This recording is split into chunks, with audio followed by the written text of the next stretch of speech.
ನೋಡ್ತಿರೋ ವರದಿಗಳ ಪ್ರಕಾರ ಅಥವಾ ನಾವೇನ್ ಕೇಳ್ಪಡ್ತಾ ಇದೀವಿ, ಈ ಹಾಸನ ಜಿಲ್ಲೆಯಿಂದನೇ ಹೆಚ್ಚಾಗಿ ಹಾರ್ಟ್ ಅಟ್ಯಾಕ್ ಕೇಸ್ಗಳು ಕಂಡು ಬರ್ತಾ ಇವೆ. ಆಲ್ಮೋಸ್ಟ್ ಕಂಪ್ಯಾರಬಲ್ ರಿಸಲ್ಟ್ಸ್ ಇದೆ. ಪೋಸ್ಟ್ ಕೋವಿಡ್ ಹಾರ್ಟ್ ಪ್ರಾಬ್ಲಮ್ ಜಾಸ್ತಿ ಆಗಿರುತ್ತೆ ಅಥವಾ ಉಸಿರಾಟದ ತೊಂದರೆನೂ ಜಾಸ್ತಿ ಆಗಿರುತ್ತೆ. ಮಕ್ಕಳಲ್ಲಿ ಅದರಲ್ಲಿ ಟೀನೇಜರ್ಸ್ ಅಲ್ಲಿ ಹೆಚ್ಚಾಗಿ ಹಾರ್ಟ್ ಅಟ್ಯಾಕ್ ಕಾಣಿಸ್ಕೊಳ್ತಾ ಇದೆ ಸರ್. ಹೃದಯಕ್ಕೆ ಸಂಬಂಧಪಟ್ಟಂಗೆ 4 ಕವಾಟಗಳಿರ್ತವೆ ಸರ್. ನಿದ್ರಾಹೀನತೆ, ಬೊಜ್ಜು, ಮಾಂಸಾಹಾರ ಈ ರೀತಿಯ ಲೈಫ್ ಸ್ಟೈಲ್ ಹ್ಯಾಬಿಟ್ಸ್ ಇಂದ ಕೂಡ ಬರುತ್ತೆ ಅಂತ ಹೇಳ್ತಾರೆ ಸರ್. ಇದಕ್ಕೂ ಹಾರ್ಟ್ ಅಟ್ಯಾಕ್ ಕನೆಕ್ಷನ್ ಇದೆಯಾ? ಡೆಫಿನೆಟ್ಲಿ ಇದೊಂದು ಒಳ್ಳೆ ಪ್ರಶ್ನೆ.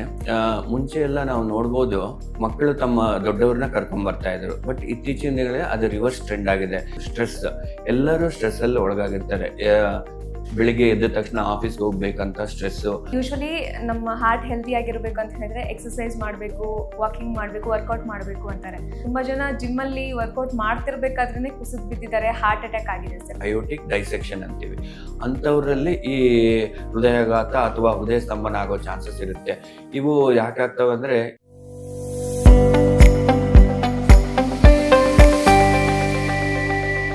ವೀಕ್ಷಕರೇ ನಮಸ್ಕಾರ. ಕಳೆದ 2 ತಿಂಗಳುಗಳಿಂದ ರಾಜ್ಯದಲ್ಲಿ ಎಲ್ಲಿ ನೋಡಿದ್ರು ಬರೀ ಹಾರ್ಟ್ ಅಟ್ಯಾಕ್ ನದ್ದೇ ಸುದ್ದಿ. ಇದನ್ನೆಲ್ಲ ಕೇಳ್ತಾ ಇದ್ರೆ ಅಯ್ಯೋ ಎಲ್ಲಿ ನಮಗಾಗ್ಬಿಡುತ್ತೋ ಅಥವಾ ನಮ್ಮ ಮನೆಯವರಿಗೆ, ನಮ್ಮ ಪ್ರೀತಿ ಪಾತ್ರರಿಗೆ ಎಲ್ಲ ಆಗ್ಬಿಡುತ್ತೋ ಅನ್ನೋ ಭಯ ಕಾಡೋದಂತೂ ಸಹಜ. ಡೋಂಟ್ ವರಿ, ಹಾರ್ಟ್ ಅಟ್ಯಾಕ್ ಯಾಕಾಗತ್ತೆ, ಇದರ ಲಕ್ಷಣಗಳು, ಕಾರಣಗಳು, ಹಾಗೆ ಪರಿಹಾರಗಳೇನು, ಇವೆಲ್ಲದರ ಬಗ್ಗೆ ಮಾಹಿತಿಯನ್ನ ನೀಡೋದಿಕ್ಕೆ ಇವತ್ತಿನ ಕಾರ್ಯಕ್ರಮದಲ್ಲಿ ನಮ್ಮ ಜೊತೆಗಿದ್ದಾರೆ ಜಯದೇವ ಆಸ್ಪತ್ರೆಯ ಪ್ರೊಫೆಸರ್ ಹಾಗೂ ಇನ್ಚಾರ್ಜ್ ಕಾರ್ಡಿಯಾಲಜಿಸ್ಟ್ ಆಗಿರುವಂತಹ ಡಾಕ್ಟರ್ ಸುಬ್ರಹ್ಮಣ್ಯಂ ಅವರು. ಸರ್, ಕಾರ್ಯಕ್ರಮಕ್ಕೆ ಸ್ವಾಗತ. ಎಲ್ರಿಗೂ ನಮಸ್ಕಾರ. ಜನವರಿಯಿಂದ ಸರ್ ಇಲ್ಲಿವರೆಗೂ ಕರ್ನಾಟಕದಲ್ಲಿ ಎಷ್ಟು ಹಾರ್ಟ್ ಅಟ್ಯಾಕ್ ಕೇಸ್ಗಳು, ಅಂದ್ರೆ ಹಾರ್ಟ್ ಅಟ್ಯಾಕ್ ಇಂದ ಡೆತ್ ಆಗಿದೆ ಅಂತ? ಒಂದು ಅಧ್ಯಯನದ ಪ್ರಕಾರ ಜನವರಿಯಿಂದ ಜೂನ್ ಈ ವರ್ಷ ನಮ್ಮ ರಾಜ್ಯದಲ್ಲಿ ಸುಮಾರು 7,000 ಡೆತ್ಸ್ ಆಗಿದೆ. ಅಂದ್ರೆ ತಿಂಗಳಿಗೆ ಒಂದು ಅಂದಾಜು 1,500ರಿಂದ 1,600. ಹಾಗೂ ಪ್ರತ್ಯೇಕವಾಗಿ ಹಾಸನ ಜಿಲ್ಲೆಯಲ್ಲಿ ಜನವರಿಯಿಂದ ಜೂನ್ವರೆಗೂ 180 ಆಗಿದೆ. ಅಂದ್ರೆ ತಿಂಗಳಿಗೆ ಅರೌಂಡ್ 30 ಡೆತ್ಸ್ ಆಗಿದೆ. ಹಾಗೂ ನಮ್ಮ ಮೇನ್ ಜಯದೇವ ಹಾಸ್ಪಿಟಲ್ ಅಲ್ಲಿ ಅವರು ಸ್ಟ್ಯಾಟಿಸ್ಟಿಕ್ಸ್ ಪ್ರಕಾರ ಹೋದ ತಿಂಗಳಲ್ಲಿ 21 ಡೆತ್ಸ್ ಆಗಿದೆ. ಓಕೆ ಸರ್, ನಾವೀಗ ನೋಡ್ತಿರೋ ವರದಿಗಳ ಪ್ರಕಾರ ಅಥವಾ ನಾವೇನ್ ಕೇಳ್ಪಡ್ತಾ ಇದೀವಿ, ಈ ಹಾಸನ ಜಿಲ್ಲೆಯಿಂದನೇ ಹೆಚ್ಚಾಗಿ ಹಾರ್ಟ್ ಅಟ್ಯಾಕ್ ಕೇಸ್ಗಳು ಕಂಡು ಬರ್ತಾ ಇವೆ. ಇದಕ್ಕೆ ಏನ್ ಕಾರಣ ಇರ್ಬೋದು ಅಂತ? ಇವಾಗಲೇ ಸಲ್ಲಿಸಿದ ವರದಿ ಪ್ರಕಾರ ಆಲ್ಮೋಸ್ಟ್ ಕಂಪ್ಯಾರಬಲ್ ರಿಸಲ್ಟ್ಸೇ ಇದೆ. ಬಟ್ ಆ ಜಿಲ್ಲೆಯಲ್ಲಿ ಒಂದು ಮಾತ್ರ ಮೋಸ್ಟ್ಲಿ ಹೆಚ್ಚಿನ ರೋಗಿಗಳು ಹೋಗಿ ತಪಾಸಣೆಗೆ ಹೋಗಿ ಈ ತರ ಹೈಲೈಟ್ ಆಗ್ತಾ ಇರ್ಬೋದು. ಅದಕ್ಕೆ ನಮ್ಮ ಸರ್ಕಾರ ಒಂದು ಸಮಿತಿ ರಚನೆ ಮಾಡಿ ಎಲ್ಲ ರಾಜ್ಯದಲ್ಲೂ ಎಷ್ಟೆಷ್ಟು ಡೀಟೇಲ್ ಆಗಿ ಡೆತ್ಸ್ ಆಗಿದೆ ಏನು ಅಂತ ಆ ರಿಪೋರ್ಟ್ಸ್ ಎಲ್ಲ ಹೇಳಿದೆ. ಆ ಸಮಿತಿ ಅವ್ರು ಕೆಲಸ ಮಾಡ್ತಿದ್ದಾರೆ. ಆ ರಿಪೋರ್ಟ್ಸ್ ಎಲ್ಲ ಬಂದ ನಂತರ ನಮಗೆ ಕೂಲಂಕುಷವಾಗಿ ಎಷ್ಟು ಡೆತ್ಸ್ ಪ್ರತಿ ಜಿಲ್ಲೆಯಲ್ಲಿ ಆಗ್ತಾ ಇದೆ ಅಂತ ಗೊತ್ತಾಗುತ್ತೆ. ಓಕೆ, ಈ ನೀವೇನ್ ಹೇಳಿದ್ರಿ, ಈಗ ಸಮಿತಿ ಅಧ್ಯಯನ ನಡೆಸ್ತಾ ಇದೆ, ಇದ್ರ ಬಗ್ಗೆ ಕೆಲವೊಂದಷ್ಟು ಮಾಹಿತಿ ನಿನ್ನೆನೆ ಸಿಕ್ಕಿದೆ. ಅದ್ರ ಪ್ರಕಾರ ಕೋವಿಡ್ ಲಸಿಕೆಯಿಂದ ಈ ಹಾರ್ಟ್ ಅಟ್ಯಾಕ್ ಕೇಸ್ಗಳು ಕಂಡು ಬರ್ತಾ ಇಲ್ಲ, ಬಟ್ ಕೋವಿಡ್ ಕಾರಣ ಆಗಿರ್ಬೋದು, ಕೋವಿಡ್ ಇಂದ ಹಾರ್ಟ್ ವೀಕ್ ಆಗಿರ್ಬೋದು ಅನ್ನೋಂಥದ್ರಲ್ಲಿ ಉಲ್ಲೇಖ ಆಗಿದೆ ಸರ್. ಇದ್ರ ಬಗ್ಗೆ ನೀವೇನ್ ಹೇಳ್ತೀರಾ? ಡೆಫಿನೆಟ್ಲಿ ಕೋವಿಡ್ ಲಸಿಕೆಯಿಂದ ಈ ತರ ಬರೋ ಚಾನ್ಸಸ್ ಇರೋದಿಲ್ಲ. But post Covid heart problem ಜಾಸ್ತಿ ಆಗಿರುತ್ತೆ ಅಥವಾ ಉಸಿರಾಟದ ತೊಂದರೆನೂ ಜಾಸ್ತಿ ಆಗಿರುತ್ತೆ. ಹಾಗೂ ಹಾರ್ಟ್ ವೀಕ್ ಆಗೋ ಚಾನ್ಸಸ್ ಇರುತ್ತೆ. ಬಟ್ ಇವು ಎಲ್ಲರಲ್ಲೂ ಅಲ್ಲ. ಯಾರ್ಯಾರು ಸ್ವಲ್ಪ ವಯೋವೃದ್ಧರಾಗಿರ್ತಾರೋ, ವಯಸ್ಸು ಜಾಸ್ತಿ ಆಗಿರುತ್ತೋ ಅವರು ಈ ಸೆಕೆಂಡ್ ವೇವ್ ನೋಡ್ಬೋದು, ತುಂಬಾನೇ ಸಿವಿಯರ್ ಆಗಿ ಬಂತು ಅಂತವರು ಸುಮಾರು ಜನ ಪ್ರಾಣ ಕಳ್ಕೊಂಡಿದ್ದಾರೆ. ಬಟ್ ಕೆಲವೊಬ್ರು ಸಕಾಲದಲ್ಲಿ ಆ ಟ್ರೀಟ್ಮೆಂಟ್ ತಗೊಂಡು ಬದುಕುಳಿದವರು, ಅವರಿಗೆ ಈ ತರ ಸಂಬಂಧಿಗಳು, ಹೃದಯ ಕಾಯಿಲೆ ಸಂಬಂಧಿಗಳು ಜಾಸ್ತಿ ಆಗಿರೋ ಚಾನ್ಸಸ್ ಇರುತ್ತೆ. ಓಕೆ, ಈಗ ದೊಡ್ಡವ್ರಿಗೆ, ವಯೋವೃದ್ಧರ ಜೊತೆಗೆ ಮಕ್ಕಳಲ್ಲಿ, ಅದರಲ್ಲಿ ಟೀನೇಜರ್ಸ್ ಅಲ್ಲಿ ಹೆಚ್ಚಾಗಿ ಹಾರ್ಟ್ ಅಟ್ಯಾಕ್ ಕಾಣಿಸ್ಕೊಳ್ತಾ ಇದೆ ಸರ್. ಈಗ ವಯೋವೃದ್ಧರಲ್ಲಿ ಲೈಫ್ ಸ್ಟೈಲ್ ಪ್ರಾಬ್ಲಮ್ ಇದೆ ಅಂತ ಹೇಳ್ಬೋದು, ಬಟ್ ಮಕ್ಕಳಲ್ಲಿ ಕಾಣಿಸ್ಕೊಳ್ಳೋದಕ್ಕೆ ಏನ್ ಕಾರಣ ಇರ್ಬೋದು? ಚಿಕ್ಕ ಮಕ್ಕಳಲ್ಲಿ ಕೆಲವೊಂದು ಬಾರಿ ಈ ಹೃದಯಕ್ಕೆ ಸಂಬಂಧಪಟ್ಟಂಗೆ 4 ಕವಾಟಗಳಿರ್ತವೆ. ಅಯೋಟಿಕ್ ವ್ಯಾಲ್ವ್ ಡಿಸೀಸ್ ಏನಾದ್ರೂ ಅವ್ರಿಗೆ ಇದ್ರೆ ಈ ಹೃದಯ ಸಂಬಂಧಿ ಕಾಯಿಲೆಯಿಂದ ಪ್ರಾಣಾಪಾಯ ಆಗೋ ಚಾನ್ಸಸ್ ಇರುತ್ತೆ. ಬಟ್ ಇದು ಈ ಅಯೋಟಿಕ್ ವ್ಯಾಲ್ವ್ ಡಿಸೀಸ್ ಸಾಮಾನ್ಯ ಟೆಸ್ಟ್ ಇಂದ ಕಂಡ್ಕೊಳಕ್ ಆಗೋದಿಲ್ಲ. ಅವರಿಗೆ ಒಂದು ಕಾರ್ಡಿಯಾಲಜಿಸ್ಟ್ ಎವ್ಯಾಲ್ಯೂಯೇಷನ್ ಬೇಕಾಗುತ್ತೆ, ಎಕೋ ಕಾರ್ಡಿಯೋಗ್ರಫಿ ಬೇಕಾಗುತ್ತೆ. ಅದ್ರಲ್ಲಿ ಏನಾದ್ರೂ ತೊಂದರೆ ಬಂತು ಅಂದ್ರೆ ಈ ಬಲೂನ್ ಚಿಕಿತ್ಸೆ ಪಡೆದ್ರೆ ಈ ಹೃದಯ ಸಂಬಂಧಿ ಕಾಯಿಲೆಯನ್ನು ಡೆಫಿನೆಟ್ ಆಗಿ ತಡೆಗಟ್ಟಬಹುದು.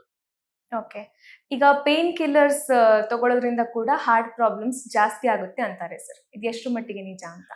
ನಮ್ಮ ದೇಶದಲ್ಲಿ ಈ OTC ಅಂದ್ರೆ over the counter available drugs ಈಸಿಯಾಗಿ ಸಿಗುತ್ತೆ. ಅಂದ್ರೆ ಮೈ ಕೈ ನೋವು ಅಂತವ್ರಿಗೆಲ್ಲ NSAIDs ಅಂತೀವಿ, ಅಂದ್ರೆ ನಾನ್ ಸ್ಟಿರಾಯ್ಡಲ್ ಆಂಟಿ ಇನ್ಫ್ಲಮೇಟರಿ ಡ್ರಗ್ಸ್. ಇದರಲ್ಲಿ ಮುಖ್ಯವಾಗಿ ಈ ಬ್ರೂಫೆನ್ ಆಗಿರ್ಬೋದು, ಒವೆರಾನ್ ಆಗಿರ್ಬೋದು, ಅಂಥವ್ರು ಹೆಚ್ಚಿನ ಸಮಯ ಅದನ್ನ ತಗೊಂಡಲ್ಲಿ ಲಾಂಗ್ ಟರ್ಮ್ ಕಾಂಪ್ಲಿಕೇಶನ್ಸ್ ಆಗೋ ಚಾನ್ಸಸ್ ಇರುತ್ತೆ. ಈ ಟ್ಯಾಬ್ಲೆಟ್ಸ್ ತಗೊಂಡವರಲ್ಲಿ ಈ ರಕ್ತ ಹೆಪ್ಪುಗಟ್ಟುವಿಕೆ ಜಾಸ್ತಿ ಇರುತ್ತೆ. ಅವು ಎಲ್ಲೆಲ್ಲಿ ಅಫೆಕ್ಟ್ ಆಗುತ್ತೋ ಅಲ್ಲೆಲ್ಲಿ ಪ್ರಾಬ್ಲಮ್ ಆಗುತ್ತೆ. ಉದಾಹರಣೆಗೆ ಹಾರ್ಟ್ ಅಟ್ಯಾಕ್ ಆಗ್ಬೋದು, ಸ್ಟ್ರೋಕ್ ಆಗ್ಬೋದು. ಓಕೆ, ಸೊ ನಾವು ಸೆಲ್ಫ್ ಮೆಡಿಕೇಶನ್ ಮಾಡ್ಕೊಳ್ಳೋದು ಆದಷ್ಟು ನಿಲ್ಲಿಸಬೇಕು. ಡೆಫಿನೆಟ್ಲಿ. ಸರ್, ನಿದ್ರಾಹೀನತೆ, ಬೊಜ್ಜು, ಮಾಂಸಾಹಾರ ಈ ರೀತಿಯ ಲೈಫ್ ಸ್ಟೈಲ್ ಹ್ಯಾಬಿಟ್ಸ್ ಇಂದ ಕೂಡ ಬರುತ್ತೆ ಅಂತ ಹೇಳ್ತಾರಲ್ಲ ಸರ್, ಇದಕ್ಕೂ ಹಾರ್ಟ್ ಅಟ್ಯಾಕ್ ಕನೆಕ್ಷನ್ ಇದೆಯಾ? ಡೆಫಿನೆಟ್ಲಿ ಇದೊಂದು ಒಳ್ಳೆಯ ಪ್ರಶ್ನೆ. ಮುಂಚೆ ಎಲ್ಲ ನಾವು ನೋಡ್ಬೋದು, ದೊಡ್ಡವರು ಮಕ್ಕಳು ತಮ್ಮ ದೊಡ್ಡವ್ರನ್ನ ಕರ್ಕೊಂಡ್ ಬರ್ತಾ ಇದ್ರು. ಬಟ್ ಇತ್ತೀಚಿನ ದಿನಗಳಲ್ಲಿ ಅದು ರಿವರ್ಸ್ ಟ್ರೆಂಡ್ ಆಗಿದೆ. ದೊಡ್ಡವರೇ ತಮ್ಮ ಮಕ್ಕಳನ್ನು ಕರ್ಕೊಂಡ್ ಬರ್ತಾ ಇದ್ದಾರೆ. ನಾವೇ ನೋಡಿದೀವಿ 20, 30, 40ರ ಹದಿಹರೆಯದಲ್ಲೂ ಕೂಡ ಹಾರ್ಟ್ ಅಟ್ಯಾಕ್ ಆಗೋ ಚಾನ್ಸಸ್ ಇರುತ್ತೆ. ಇದರಲ್ಲಿ ಮುಖ್ಯವಾದ ಕಾರಣ ತಂಬಾಕು ಸೇವನೆ. ಈ ತಂಬಾಕು ಬೀಡಿ ಸೇದೋದಾಗಿರಲಿ ಅಥವಾ ಸಿಗರೆಟ್ ಸೇದೋದಾಗಿರಲಿ ಅಥವಾ ಗುಟ್ಕಾ ಸೇವನೆಯಿಂದ ಬರುತ್ತೆ. ಹಾಗೂ ನೆಕ್ಸ್ಟ್ ಎರಡನೇದಾಗಿ ಜಂಕ್ ಫುಡ್ಸ್ ತಿನ್ನೋದು. ಇದರಲ್ಲಿ ಪ್ರೋಸೆಸ್ಡ್ ಫುಡ್ಸ್, ಅದರಲ್ಲಿ ಹೆಚ್ಚಿನ ಆಹಾರ ಸೇವಿಸಿದ್ದಲ್ಲಿ ಈ ಹೃದಯ ಸಂಬಂಧಿ ಕಾಯಿಲೆ ಬರೋ ಚಾನ್ಸಸ್ ಇರುತ್ತೆ. ಹಾಗೂ ಮೂರನೇದು ಸ್ಟ್ರೆಸ್. ಎಲ್ಲರೂ ಸ್ಟ್ರೆಸ್ ಅಲ್ಲಿ ಒಳಗಾಗಿರ್ತಾರೆ. ಬೆಳಿಗ್ಗೆ ಎದ್ದ ತಕ್ಷಣ ಆಫೀಸ್ಗೆ ಹೋಗ್ಬೇಕಂತ ಸ್ಟ್ರೆಸ್ಸು, ಆಫೀಸಲ್ಲಿ ಕೆಲಸ ಮಾಡ್ಬೇಕಂತ ಸ್ಟ್ರೆಸ್ಸು, ಅದಾದ್ಮೇಲೆ ಮತ್ತೆ ಈ ಬೆಂಗಳೂರಿನ ಟ್ರಾಫಿಕ್ ನಿಮ್ಗೆ ಗೊತ್ತೇ ಇದೆ. ಅದಾದ ನಂತರ ಯಾರಿಗೆ ನಿದ್ರೆ ಕಡಿಮೆ ಇರುತ್ತದೋ ಅವ್ರಿಗೂ ಈ ಹಾರ್ಟ್ ಪ್ರಾಬ್ಲಮ್ ಬರೋ ಚಾನ್ಸಸ್ ಇರುತ್ತೆ. ಒಬ್ಬ ಮನುಷ್ಯನಿಗೆ ಒಂದು ಸೌಂಡ್ ಸ್ಲೀಪ್ ಅಟ್ಲೀಸ್ಟ್ 6 ಗಂಟೆಗಳ ಕಾಲ ಬೇಕೇ ಬೇಕಾಗುತ್ತೆ. ಇದು ಅನೇಕ ಅಧ್ಯಯನಗಳು ನಡೆಸಿ ಇದು ಕೂಡ ತೋರಿಸ್ಕೊಟ್ಟಿದ್ದಾರೆ. ಯಾರಲ್ಲಿ ನಿದ್ರೆ ಕಡಿಮೆ ಇರುತ್ತೋ ಅವರಿಗೆ ಈ ಹೃದಯ ಸಂಬಂಧಿ ಕಾಯಿಲೆ ಜಾಸ್ತಿ ಇರುತ್ತೆ. ಈಗ ಸ್ಮೋಕ್ ಮಾಡೋದು ಅಪಾಯಕಾರಿ, ಅದೇ ರೀತಿ ಪ್ಯಾಸಿವ್ ಸ್ಮೋಕಿಂಗ್ ಎಷ್ಟು ಡೇಂಜರಸ್ ಸರ್? ಇದರಿಂದ ಹೇಗೆ ಹಾರ್ಟ್ ಪ್ರಾಬ್ಲಮ್ಸ್ ಕಾಣಿಸ್ಕೊಳ್ಳುತ್ತೆ ಅಂತ? ಇದ್ರ ಬಗ್ಗೆ ನಮ್ಮ ಮೇನ್ ಜಯದೇವ ಹಾಸ್ಪಿಟಲಿಂದ ಒಂದು ಅಧ್ಯಯನ ಕೂಡ ಮಾಡಿದ್ರು. ಆಕ್ಟಿವ್ ಸ್ಮೋಕರ್ಸ್ ಅಲ್ಲದೆ ಪ್ಯಾಸಿವ್ ಸ್ಮೋಕರ್ಸ್ ಹಾಗೂ ಈ ಪೊಲ್ಯೂಷನ್ ಇದರಿಂದ ಕೂಡ ಹೃದಯ ಸಂಬಂಧಿ ಕಾಯಿಲೆ ಜಾಸ್ತಿ ಬರೋ ಚಾನ್ಸಸ್ ಇರುತ್ತೆ. ಓಕೆ, ಈಗ ಹಾರ್ಟ್ ಪ್ರಾಬ್ಲಮ್ ಅಂದ ತಕ್ಷಣ ಅದಕ್ಕೆ ರೂಟ್ ಕಾಸ್ಗಳು ಅಂತ ಹೇಳಿದ್ರೆ ಕೊಲೆಸ್ಟ್ರಾಲು, ಬ್ಲಡ್ ಪ್ರೆಷರು. ಸೊ ನಾವು ಒಮ್ಮಿಂದೊಮ್ಮೆಲೆ ಹಾರ್ಟ್ ಪ್ರಾಬ್ಲಮ್ಸ್ ನಿಲ್ಸೋಕ್ಕಾಗಲ್ಲ. ಸೊ ಇವೆರಡನ್ನ ಕಂಟ್ರೋಲ್ ಮಾಡ್ಕೊಳ್ಳೋದು ಯಾವ ರೀತಿ ಅಂತ ಸರ್? ಈ ಹಾರ್ಟ್ ಅಟ್ಯಾಕ್ಗೆ ಅವಾಗಲೇ ಹೇಳ್ದಂಗೆ ಮುಖ್ಯ ಕಾರಣಗಳು ನಮ್ಮ ದೇಶದಲ್ಲಿ ಮೊದಲನೇದಾಗಿ ಮಧುಮೇಹ ಅಂದ್ರೆ ಸಕ್ಕರೆ ಕಾಯಿಲೆ, ಎರಡನೇದಾಗಿ ಬ್ಲಡ್ ಪ್ರೆಷರ್ ಅಧಿಕ ರಕ್ತದೊತ್ತಡ, ಮೂರನೇದಾಗಿ ಕೊಲೆಸ್ಟ್ರಾಲ್, ನಾಲ್ಕನೇದಾಗಿ ಈ ಸ್ಟ್ರೆಸ್, ಆಮೇಲೆ ಐದನೇದಾಗಿ ನಿದ್ರೆ ಕಡಿಮೆ ಇರೋದು. ಈ ಈ ತರ ಕಾಯಿಲೆ ಇರೋರು ಅವರು ಫಿಸಿಷಿಯನ್ ಅಥವಾ ಕಾರ್ಡಿಯಾಲಜಿಸ್ಟ್ ಹತ್ರ ಸೂಕ್ತ ಕಾಲದಲ್ಲಿ ಪರೀಕ್ಷೆ ಮಾಡಿಸ್ಕೊಂಡು ಚಿಕಿತ್ಸೆ ಪಡೆದ್ರೆ ಡೆಫಿನೆಟ್ಲಿ ಈ ಹೃದಯ ಸಂಬಂಧಿ ಕಾಯಿಲೆಯನ್ನು ನಾವು ತಡೆಗಟ್ಟಬಹುದು. ಇಂಥವ್ರಿಗೆ, ನಮ್ಮಲ್ಲಿ ಬಂದವ್ರಿಗೆ ಬೇಸಿಕ್ ಟೆಸ್ಟ್ ಮಾಡ್ತೀವಿ. ಒಂದು ECG, ಎಕೋಕಾರ್ಡಿಯೋಗ್ರಫಿ ಹಾಗೂ ಟ್ರೋಪೋನಿನ್. ಇದರಲ್ಲಿ ಏನಾದರೂ ಅಬ್ನಾರ್ಮಾಲಿಟೀಸ್ ಇದ್ರೆ ಸೆಕೆಂಡ್ ಲೆವೆಲ್ ಆಫ್ ಇನ್ವೆಸ್ಟಿಗೇಷನ್ಸ್ ಮಾಡ್ತೀವಿ. ಅದು ಯಾವ್ದಪ್ಪ ಅಂದ್ರೆ ಟ್ರೆಡ್ಮಿಲ್ ಟೆಸ್ಟ್ ಅಂತ. ಅದರಲ್ಲೂ ಏನಾದರೂ ಬದಲಾವಣೆಗಳು ಬಂದ್ರೆ ಅವರಿಗೆ ಮುಂದಿನ ಇನ್ವೆಸ್ಟಿಗೇಷನ್ಸ್ ಅಂದ್ರೆ ಕೊರೊನರಿ ಆಂಜಿಯೋಗ್ರಾಮ್ ಅಂತ ಮಾಡ್ತೀವಿ. ಅದು ಮಾಡಿದ ನಂತರ ಅದರಲ್ಲಿ ಏನಾದರೂ ಬ್ಲಾಕೇಜಸ್ ಏನಾದ್ರು ಇದ್ರೆ ಅವ್ರಿಗೆ ಆಂಜಿಯೋಪ್ಲಾಸ್ಟಿ ಮಾಡೋದು ಅಥವಾ ಸ್ಟೆಂಟ್ ಅಳವಡಿಸೋದು, ಇದೆಲ್ಲ ಮಾಡಿದ್ರೆ ಡೆಫಿನೆಟ್ಲಿ ಈ ಹೃದಯಾಘಾತವನ್ನು ನಾವು ತಡೆಗಟ್ಟಬಹುದು. ಸರ್, ಈಗ ತುಂಬಾ ಜಿಮ್ ವರ್ಕೌಟ್ ಯೂಶಲಿ ನಮ್ಮ ಹಾರ್ಟ್ ಹೆಲ್ದಿ ಆಗಿರ್ಬೇಕು ಅಂತ ಹೇಳಿದ್ರೆ ಎಕ್ಸರ್ಸೈಸ್ ಮಾಡಬೇಕು, ವಾಕಿಂಗ್ ಮಾಡಬೇಕು, ವರ್ಕೌಟ್ ಮಾಡಬೇಕು ಅಂತಾರೆ. ಬಟ್ ಈ ಯಾರು ಜಿಮ್ ಅಲ್ಲಿ ವರ್ಕೌಟ್ ಮಾಡ್ತಾರೆ, ತುಂಬಾ ಜನ ಜಿಮ್ ಅಲ್ಲಿ ವರ್ಕೌಟ್ ಮಾಡ್ತಿರ್ಬೇಕಾದ್ರೇನೆ ಕುಸಿದ್ ಬಿದ್ದಿದ್ದಾರೆ, ಹಾರ್ಟ್ ಅಟ್ಯಾಕ್ ಆಗಿದೆ ಸರ್. ಇದು ಯಾವ ಕಾರಣಕ್ಕಾಗುತ್ತೆ? ನಿಮ್ಗೆಲ್ಲರಿಗೂ ತಿಳಿದಿರುವಂತೆ ಹೋದ ವರ್ಷನೇ ನಮ್ಮ ಎಲ್ಲರಿಗೂ ಅಚ್ಚುಮೆಚ್ಚಿನ ನಾಯಕನಾದ ಪುನೀತ್ ರಾಜ್ಕುಮಾರ್ ಅವರ ಡೆತ್ ಆದ್ಮೇಲೆ ಈ ಸಂಖ್ಯೆ ಆಸ್ಪತ್ರೆಗೆ ಬರೋದು ತುಂಬಾ ಜಾಸ್ತಿ ಆಗಿತ್ತು. ಬಟ್ ಎಲ್ಲರಲ್ಲೂ ಇದು ಆತಂಕ ಪಡುವಂತ ವಿಷಯ ಏನೂ ಅಲ್ಲ. ಇವಾಗ ಹೃದಯದಿಂದ ಎಲ್ಲ ಅಂಗಾಂಗಗಳಿಗೂ ರಕ್ತ ಸಂಚಾರ ಆಗ್ಬೇಕಂದ್ರೆ ಅಯೋಟ ಮುಖಾಂತರ ಹೋಗುತ್ತೆ. ಈ ಅಯೋಟ ವಾಲ್ ಅಲ್ಲಿ ಏನಾದ್ರೂ ಬಿರುಕು ಬಿಟ್ಕೊಂಡ್ರೆ ನಾವು ಏನಂತೀವಿ, ಅಯೋಟಿಕ್ ಡೈಸೆಕ್ಷನ್ ಅಂತೀವಿ. ಅಂಥವ್ರಲ್ಲಿ ಈ ಹೃದಯಾಘಾತ ಅಥವಾ ಹೃದಯ ಸ್ತಂಭನ ಆಗೋ ಚಾನ್ಸಸ್ ಇರುತ್ತೆ. ಇವು ಯಾಕೆ ಆಗ್ತವೆ ಅಂದ್ರೆ ಈ ವಾಲ್ ಆಫ್ ದ ವೆಸಲ್ ಅಲ್ಲಿ ಏನಾದ್ರೂ ವೀಕ್ನೆಸ್ ಇದ್ರೆ ಅಂಥವ್ರು ಹೆವಿ ವೆಯ್ಟ್ ಲಿಫ್ಟಿಂಗ್ ಮಾಡಿದಾಗ ಆ ವೆಸಲ್ ವಾಲ್ ಅಲ್ಲಿ ಬಿರುಕು ಬಿಟ್ಕೊಂಡ್ರೆ ಅಂದ್ರೆ ಅಯೋಟಿಕ್ ಡೈಸೆಕ್ಷನ್, ಅದರಿಂದ ಈ ತರ ಪ್ರಾಬ್ಲಮ್ ಆಗೋ ಚಾನ್ಸಸ್ ಇರುತ್ತೆ. ಇದು ಮೊದ್ಲೇ ಗೊತ್ತಾಗುತ್ತಾ? ಲೈಕ್ ಅವ್ರಿಗೆ ಏನಾದ್ರು ಸೆನ್ಸ್ ಆಗತ್ತಾ ಈ ತರ ನಂಗೊಂದು ಪ್ರಾಬ್ಲಮ್ ಇದೆ ಅಂತ?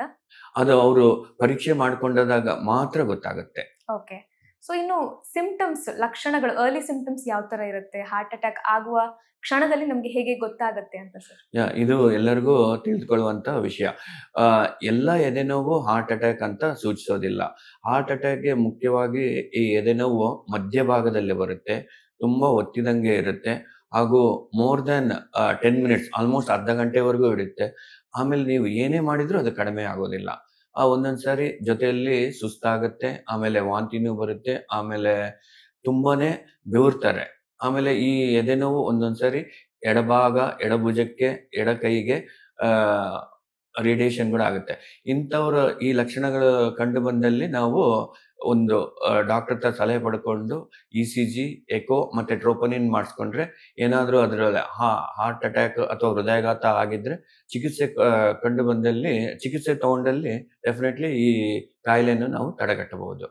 ಇದು typical symptoms. But ಕೆಲವೊಬ್ಬರಲ್ಲಿ atypical symptoms ಇರುತ್ತೆ. ಅಂದ್ರೆ ಬರ್ನಿಂಗ್ ಸೆನ್ಸೇಷನ್ ಅಥವಾ ಡಯಾಬಿಟಿಸ್ ಇರೋದ್ರಲ್ಲಿ ಈ ತರ ನೋವೇ ಕಾಣಿಸೋದಿಲ್ಲ. ಅಂತವ್ರಿಗೆ ಸುಸ್ತು ಏನಾದ್ರು ಕಂಡು ಬಂದಲ್ಲಿ ಅದು ನೆಗ್ಲೆಕ್ಟ್ ಮಾಡದೆ, ಅಥವಾ ಈ ಬರ್ನಿಂಗ್ ಚೆಸ್ಟ್ ಪೇನ್, ಗ್ಯಾಸ್ಟ್ರಿಕ್ ಅಂತ ನೆಗ್ಲೆಕ್ಟ್ ಮಾಡದೆ ಅವರ ಹತ್ತಿರದ ಡಾಕ್ಟರ್, ಅವರು ಫಿಸಿಷಿಯನ್ ಆಗಿರ್ಬೋದು, ಕಾರ್ಡಿಯಾಲಜಿಸ್ಟ್ ಆಗಿರ್ಬೋದು, ಇಸಿಜಿ ಎಲ್ಲದರಲ್ಲೂ ಲಭ್ಯ ಇದ್ದೇ ಇರುತ್ತೆ. ಇಸಿಜಿ ಮಾಡಿಸ್ಕೊಂಡಲ್ಲಿ ಈ ಹೃದಯಾಘಾತ ನಾವು ಪತ್ತೆ ಹಚ್ಚಬಹುದು. ಆಮೇಲೆ ಈ ಇಸಿಜಿಯಲ್ಲಿ ಕೂಡ ಒಂದು ಸುಮಾರು 50% ಫಸ್ಟ್ ಇಸಿಜಿ ನಾರ್ಮಲ್ ಇರುತ್ತೆ. ಅದಕ್ಕೆ ನಮ್ಮ ಹತ್ರ ಬರೋ ರೋಗಿಗಳಿಗೆ ಅವರ ಹಿಸ್ಟ್ರಿ ಎಲ್ಲ ತಗೊಂಡು ಅವ್ರಿಗೆ ಏನಾದ್ರು ಮಧುಮೇಹ ಇದ್ರೆ, BP ಜಾಸ್ತಿ ಇದ್ರೆ, ಕೊಲೆಸ್ಟ್ರಾಲ್ ಜಾಸ್ತಿ ಇದ್ರೆ, ಅವ್ರು ಏನಾದ್ರು ಸ್ಮೋಕರ್ಸ್ ಆಗಿದ್ರೆ ಅವ್ರನ್ನ ಹಾಸ್ಪಿಟಲಲ್ಲೇ ಅಬ್ಸರ್ವೇಷನ್ ಅಂತ ಇಟ್ಕೊಂಡು ರಿಪೀಟ್ ಇಸಿಜಿ ಮಾಡ್ತಾ ಹೋಗ್ತೀವಿ. ರಿಪೀಟ್ ಇಸಿಜಿಯಲ್ಲಿ ಏನಾದ್ರು ತೊಂದರೆ ಕಂಡು ಬಂತು ಅಂದ್ರೆ ಅವ್ರಿಗೆ ಚಿಕಿತ್ಸೆ ಕೊಡ್ತೀವಿ. ಇದಲ್ಲದೆ ಇನ್ನೂ ಹೆಚ್ಚಿನ ಟೆಸ್ಟ್ ಅಂದ್ರೆ ಎಕೋಕಾರ್ಡಿಯೋಗ್ರಫಿ ಮತ್ತೆ ಟ್ರೋಪೋನಿನ್. ನೀವು ಹೇಳ್ತಾ ಇದ್ರಿ ಎಲ್ಲಾ ಎದೆನೋವು ಕೂಡ ಹಾರ್ಟ್ ಅಟ್ಯಾಕ್ ಸಿಂಪ್ಟಮ್ ಅಲ್ಲ ಅಂತ. ಕೆಲವೊಂದು ಸಿಂಪ್ಟಮ್ಸ್ ನ ನಾವು ಮಿಸ್ಕನ್ಸೆಪ್ಷನ್ ಮಾಡ್ಕೊಂಡಿರ್ತೀವಿ, ಇದು ಹಾರ್ಟ್ ಅಟ್ಯಾಕ್ ಆಗಿರ್ಬೋದು ಅಂತ. ಅಂತ ಲಕ್ಷಣಗಳು ಯಾವ್ಯಾವ್ದು ಅಂತ ಸರ್? ಇತ್ತೀಚೆಗೆ ಈ ನ್ಯೂಸ್ ಅಲ್ಲಿ ನೋಡಿ, ನಮ್ಮ ಎಲ್ಲಾ ಬ್ರಾಂಚಸ್ಗೂ ಸುಮಾರು ರೋಗಿಗಳು ಬರ್ತಾ ಇದ್ದಾರೆ.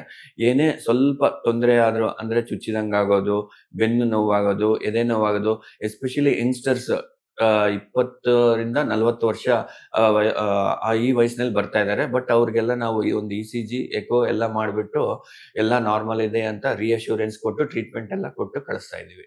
ಓಕೆ. ಆಮೇಲೆ ಈ ಗ್ಯಾಸ್ಟ್ರೈಟಿಸ್ ಇಂದನೂ ಕೆಲವೊಂದ್ಸಲ ಎದೆ ಚುಚ್ಚಿದಂಗ ಆಗೋದು ಎಲ್ಲ ಆಗ್ತಾ ಇರುತ್ತೆ. ಸೊ ಗ್ಯಾಸ್ಟ್ರೈಟಿಸ್ಗೆ ಹಾರ್ಟ್ ಅಟ್ಯಾಕ್ಗೆ ಏನಾದ್ರು ಕನೆಕ್ಷನ್ ಇದೆಯಾ ಸರ್? ಆವಾಗಲೇ ಹೇಳ್ದಂಗೆ ಈ ಗ್ಯಾಸ್ಟ್ರೈಟಿಸ್, ಬರ್ನಿಂಗ್ ಸೆನ್ಸೇಷನ್ ಏಟಿಪಿಕಲ್ ಸಿಂಪ್ಟಮ್ಸ್ ಅಂತ. ಇದು ವಯೋವೃದ್ಧರಲ್ಲಿ ಆಗೋ ಚಾನ್ಸಸ್ ಇರುತ್ತೆ, ಸಕ್ಕರೆ ಕಾಯಿಲೆ ಇರೋರಲ್ಲೂ ಆಗುತ್ತೆ, ಆಮೇಲೆ ಹೆಂಗಸರಲ್ಲೂ ಆಗೋ ಚಾನ್ಸಸ್ ಇರುತ್ತೆ. ಅವರು ಈ ತರ ಏನಾದ್ರು ಚೆಸ್ಟ್ ಪೇನ್ ಬಂದ್ರೆ ಇದೇನೋ ಗ್ಯಾಸ್ಟ್ರೈಟಿಸ್ ಅನ್ಕೊಂಡು ಆಮೇಲೆ ತೋರ್ಸ್ಕೊಳ್ಳೋಣ ಅಂತ ಹಂಗೆ ಮುಂದೂಡ್ತಾರೆ. ಬಟ್ ಅಂಥವ್ರಲ್ಲಿ ಒಂದು ಇಸಿಜಿ ಮಾಡಿದ್ರೆ ನಮಗೆ ಖಡಾಖಂಡಿತವಾಗಿ ಇದು ಹೃದಯಾಘಾತಕ್ಕೆ ಸಂಬಂಧಪಟ್ಟಿದ್ದು ಹೌದೋ ಅಲ್ಲ ಅಂತ ಹೇಳ್ಬೋದು. ಓಕೆ. ಈಗ ಒಬ್ಬ ನಾರ್ಮಲ್ ಹೆಲ್ದಿ ಮನುಷ್ಯ, ಏನು ಸಮಸ್ಯೆ ಇಲ್ಲದೆ ಇರುವಂತವ್ರು ಯಾವ್ಯಾವ ರೀತಿ ಟೆಸ್ಟ್ಗಳನ್ನ ಮಾಡಿಸ್ಬೇಕು? ಎಷ್ಟು ದಿನಕ್ಕೊಂದ್ಸಲ ಮಾಡಿಸ್ಬೇಕಾಗುತ್ತೆ? ಇವಾಗ ಆವಾಗಲೇ ಮುಂಚೆ ಎಲ್ಲ ನಾವು 30 ವರ್ಷ ಆದವರಲ್ಲಿ ಅಥವಾ 40 ವರ್ಷ ಆದವರಲ್ಲಿ ವರ್ಷಕ್ಕೊಂದ್ಸರಿ ಚಿಕಿತ್ಸೆ ಇದು ಟೆಸ್ಟ್ ಮಾಡಿಸ್ಕೋಬೇಕು ಅಂತ ಹೇಳ್ತಾ ಇದ್ವಿ. ಬಟ್ ಇವಾಗ ಆ ವಯಸ್ಸಿನ ವಯೋಮಿತಿ ಇನ್ನೂ ಕಡಿಮೆ ಮಾಡಿದ್ದಾರೆ. ಅಂದ್ರೆ ಯಾರ ಮನೆಯಲ್ಲಿ ತಂದೆ ತಾಯಿಗೆ ತುಂಬಾ ಅರ್ಲಿ ಏಜ್ ಅಲ್ಲಿ ಹಾರ್ಟ್ ಅಟ್ಯಾಕ್ ಆಗಿತ್ತೋ ಅಂಥವ್ರ ಮಕ್ಕಳಲ್ಲಿ ಅವರು 20ನೇ ವರ್ಷ ವಯಸ್ಸಿದ್ದಾಗಲೇ ಒಂದು ಇಸಿಜಿ, ಎಕೋ ಮತ್ತೆ ಬ್ಲಡ್ ಟೆಸ್ಟ್ ಮಾಡಿಸ್ಕೋಬೇಕು. ಬ್ಲಡ್ ಟೆಸ್ಟ್ ಅಂದ್ರೆ ಶುಗರು, ಕೊಲೆಸ್ಟ್ರಾಲ್ ಎಲ್ಲ. ಇದನ್ನೆಲ್ಲ ನೋಡಿ ಇನ್ ಕೇಸ್ ಇದರಲ್ಲಿ ಏನಾದರೂ ಬದಲಾವಣೆ ಕಂಡು ಬಂತು ಅಂದ್ರೆ ಸೆಕೆಂಡ್ ಲೆವೆಲ್ ಟೆಸ್ಟ್ಗೆ ಹೋಗ್ತೀವಿ. ಇವು ಯಾವಪ್ಪ ಅಂದ್ರೆ ಲೈಪೋಪ್ರೋಟೀನ್ ಎ, ಅಪೋಲೈಪೋಪ್ರೋಟೀನ್ ಎ, ಅಪೋಲೈಪೋಪ್ರೋಟೀನ್ ಬಿ, ಆಮೇಲೆ ವೈಟಮಿನ್ B12, ವೈಟಮಿನ್ ಡಿ ಹಾಗೂ high sensitivity C reactive protein ಅಥವಾ ಹೋಮೋಸಿಸ್ಟೇನ್. ಇವೆಲ್ಲ ಮಾಡಿಸಿ ಏನಾದರೂ ಇದರಲ್ಲಿ ತೊಂದರೆ ಇದ್ರೆ ಅದಕ್ಕೆ ಚಿಕಿತ್ಸೆ ತಗೊಂಡ್ರೆ ಮುಂದೆ ಆಗುವ ಈ ಹೃದಯಾಘಾತವನ್ನು ನಾವು ತಡೆಗಟ್ಟಬಹುದು. ಸರ್, ಹಾರ್ಟ್ ಅಟ್ಯಾಕ್ ಆದ ತಕ್ಷಣ CPR ಅನ್ನೋ ಮೆಥಡ್ ಅನ್ನ ನಾವು ಟ್ರೈ ಮಾಡಿದ್ರೆ ಪೇಷಂಟ್ ಮೇಲೆ, ಸೊ ಸ್ವಲ್ಪ ಹೊತ್ತಿನವರೆಗೂ ಅವ್ರನ್ನ ಬಚಾವ್ ಮಾಡ್ಬೋದು ಅನ್ನೋ ಮಾಹಿತಿ ಇದೆ ಸರ್. ಈ CPR ನ ಹೇಗ್ ಮಾಡೋದು ಅಂತ? ಈ ಹೃದಯಾಘಾತ, ಹೃದಯ ಸ್ತಂಭನ ಇವೆರಡಕ್ಕೂ ಬೇಸಿಕ್ ಡಿಫ್ರೆನ್ಸ್ ಇದೆ. ಯಾರಿಗೆ ಎದೆನೋವು ಬಂದು ಹಾರ್ಟ್ ಅಟ್ಯಾಕ್ ಅಂತೀವೋ ಅವರ ಹೃದಯಾಘಾತ. ಆ ಹೃದಯಾಘಾತ ದೊಡ್ಡ ಪ್ರಮಾಣದಲ್ಲೇ ಆಗಿ ಅವ್ರಿಗೇನಾದರೂ ಹೃದಯ ಬಡಿತ ಕಡಿಮೆಯಾಗಿ BP ಕಡಿಮೆ ಆದರೆ ಹೃದಯ ಬಡ್ಕೊಳ್ಳೋದು ನಿಂತೋಗುತ್ತೆ. ಅಂಥವ್ರಿಗೆ CPR ಅಂತ ಮಾಡ್ತೇವೆ, ಒಂದು ಕಾರ್ಡಿಯೋ ಪಲ್ಮನರಿ ರಿಸಸ್ಕಿಟೇಷನ್ ಅಂತ. ಆವಾಗಲೇ ನಮ್ಮ ಸರ್ಕಾರನೇ ಬರೀ ಮೆಡಿಕಲ್ ಪರ್ಸನ್ಸ್ಗೆ ಅಲ್ಲ, ನಾನ್ ಮೆಡಿಕಲ್ ಪರ್ಸನ್ಸ್ಗೂ ಕೂಡ ಈ CPR ಟ್ರೈನಿಂಗ್ ಅನ್ನು ಕೊಡ್ತಾ ಇದ್ದಾರೆ. ಇದು ಪ್ರೊಸೀಜರ್ ಒಂದು ವಿಡಿಯೋದಲ್ಲಿ ತೋರಿಸ್ತೀವಿ. ಆಮೇಲೆ ಈ ಹೃದಯ ನಿಂತು ಹೋದಾಗ ಇದು DC ಶಾಕ್ ನೀವೆಲ್ಲರೂ ನೋಡಿರ್ಬೋದು. ಅದನ್ನ ಆ ಡಿಫಿಬ್ರಿಲೇಟರ್ ಪಬ್ಲಿಕ್ ಪ್ಲೇಸಸ್ ಅಲ್ಲಿ ಅವೈಲೇಬಲ್ ಮಾಡಿದ್ದಾರೆ ನಮ್ಮ ಸರ್ಕಾರ. ಪಬ್ಲಿಕ್ ಪ್ಲೇಸಸ್ ಯಾವ್ಯಾವಪ್ಪ ಅಂದ್ರೆ ಈ ಏರ್ಪೋರ್ಟ್ ಆಗಿರ್ಬೋದು, ಬಸ್ ಸ್ಟ್ಯಾಂಡ್ ಆಗಿರ್ಬೋದು, ಅಥವಾ ರೈಲ್ವೆ ಸ್ಟೇಷನ್ ಆಗಿರ್ಬೋದು. ಓಕೆ, ಇನ್ನು ಕೆಲವೊಂದು ಟ್ಯಾಬ್ಲೆಟ್ಸ್ ಇಂಥ ಟೈಮಲ್ಲಿ ಹೆಲ್ಪ್ ಆಗುತ್ತೆ ಅಂತ ಹೇಳ್ತಾರೆ ಸರ್, ಇದು ನಿಜಾನಾ? ಯಾವ ಟ್ಯಾಬ್ಲೆಟ್ಸ್ ತಗೋಬೇಕಾಗತ್ತೆ ಅಂತ? ಯಾರಿಗೆ ಹೃದಯಾಘಾತ ಆಗಿದೆಯೋ, ಅವರಿಗೆ ಸಿಂಪ್ಟಮ್ಸ್ ಇದೆಯೋ ಅಥವಾ ECG ಕೂಡ ತೋರಿಸ್ತಾ ಇದೆಯೋ, ಅವರಿಗೆ ಮುಖ್ಯವಾಗಿ ಎಕೋಸ್ಪ್ರಿನ್ ಅಂತ ಕೊಡ್ತೇವೆ. ಎಕೋಸ್ಪ್ರಿನ್ ಅದು 325 mg ಬಾಯಲ್ಲಿ ಇಟ್ಕೊಂಡು ಚೀವಬಲ್. ಅದು ಅವರು ಆಸ್ಪತ್ರೆಗೆ ರೀಚ್ ಆಗುವ ಟೈಮಿಗೆ ಅದು ಸ್ವಲ್ಪ ಮಟ್ಟಿಗೆ ಉಪಶಮನ ಸಿಗುತ್ತೆ. ಆಮೇಲೆ ಈ ಎದೆನೋವು ಕಡಿಮೆ ಆಗುವಂಥದ್ದು ನಾಲ್ಗೆ ಅಡಿಯಲ್ಲಿ ಸಾರ್ಬಿಟ್ರೇಟ್ ಅಂತ ಕೊಡ್ತಾರೆ. ಓಕೆ, ಈ 2 ಟ್ಯಾಬ್ಲೆಟ್ಸ್ ಹಾರ್ಟ್ ಅಟ್ಯಾಕ್ ಆದ ತಕ್ಷಣ ತಗೊಂಡ್ರೆ ಅಥವಾ ಸಿಂಪ್ಟಮ್ಸ್ ಕಾಣಿಸ್ಕೊಂಡ ತಕ್ಷಣ ತಗೊಂಡ್ರೆ ಆಸ್ಪತ್ರೆಗೆ ಹೋಗೋವರೆಗೂ ಡೆಫಿನೆಟ್ಲಿ ಅದನ್ನ ಡ್ಯಾಮೇಜ್ ಆಗೋದನ್ನ ಸ್ವಲ್ಪ ಮಟ್ಟಿಗೆ ಕಡಿಮೆ ಮಾಡಬಹುದು. ಓಕೆ, ಸೊ ಡ್ಯಾಮೇಜ್ ಆದ್ಮೇಲೆ ಕಡಿಮೆ ಮಾಡ್ಕೊಳ್ಳೋದಕ್ಕಿಂತ prevention is better than cure ಅನ್ನೋ ಹಾಗೆ ಹಾರ್ಟ್ ಹೆಲ್ತ್ ನ ಮೊದಲೇ ಕಾಪಾಡ್ಕೊಳ್ಳೋದು ತುಂಬಾ ಮುಖ್ಯ ಸರ್. ಸೊ ಯಾವ ರೀತಿ ನಮ್ಮ ಹಾರ್ಟ್ ಹೆಲ್ತ್ ನ ಇಂಪ್ರೂವ್ ಮಾಡ್ಕೋಬಹುದು ಅಂತ? ಇದರಲ್ಲಿ ಮೊಟ್ಟ ಮೊದಲನೇಗೆ ಆವಾಗಲೇ ಹೇಳ್ದಂಗೆ ಕೋಮಾರ್ಬಿಡಿಟೀಸ್, ಯಾರಿಗೆ ಸಕ್ಕರೆ ಕಾಯಿಲೆ ಇದೆಯೋ, BP ಕಾಯಿಲೆ ಇದೆಯೋ, ಕೊಲೆಸ್ಟ್ರಾಲ್ ಇದೆಯೋ, ಅವರು ತಮ್ಮ ಕಾರ್ಡಿಯಾಲಜಿಸ್ಟ್ ಅಥವಾ ಫ್ಯಾಮಿಲಿ ಫಿಸಿಷಿಯನ್ ಹತ್ರ ತೋರಿಸ್ಕೊಂಡು ಸೂಕ್ತ ಕಾಲದಲ್ಲಿ ಚಿಕಿತ್ಸೆ ಪಡೆದ್ರೆ ಡೆಫಿನೆಟ್ಲಿ ಈ ಹಾರ್ಟ್ ಅಟ್ಯಾಕ್ ಅನ್ನು ತಡೆಗಟ್ಟಬಹುದು. ಇದರ ಜೊತೆಯಲ್ಲಿ ನಮ್ಮ ಜೀವನ ಶೈಲಿಯನ್ನು ಸ್ವಲ್ಪ ಮಾಡಿಫೈ ಮಾಡ್ಕೋಬೇಕು. ಇವಾಗ ಪ್ರತಿನಿತ್ಯ ವಾಕಿಂಗ್ ಮಾಡಲೇಬೇಕು. ಅದು ಅಂದಾಜು 45 ನಿಮಿಷ 1 ಗಂಟೆವರೆಗೂ. ನಮ್ಮ ಜಯದೇವ ಆಸ್ಪತ್ರೆ OPD ಕೈಪಿಡಿತದಲ್ಲೇ ಇದೆ ಒಂದು ಲೋಗೋ. ಅದೇನಂದ್ರೆ, ಹೃದಯ ಹೇಳುತ್ತಂತೆ ದೇಹಕ್ಕೆ, ನೀನು ನನಗಾಗಿ ದಿನ 1 ಗಂಟೆ ಚಲಿಸಿದರೆ ನಾನು ನಿನಗೆ ಜೀವನ ಪರ್ಯಂತ ಚಲಿಸುತ್ತೇನೆ ಅಂತ. ಹಾಗೂ ಎರಡನೆಯದಾಗಿ ನಾವು ತಿನ್ನುವಂಥ ಆಹಾರದಲ್ಲಿ ಮಿತವಾಗಿ ತಿನ್ನಬೇಕು.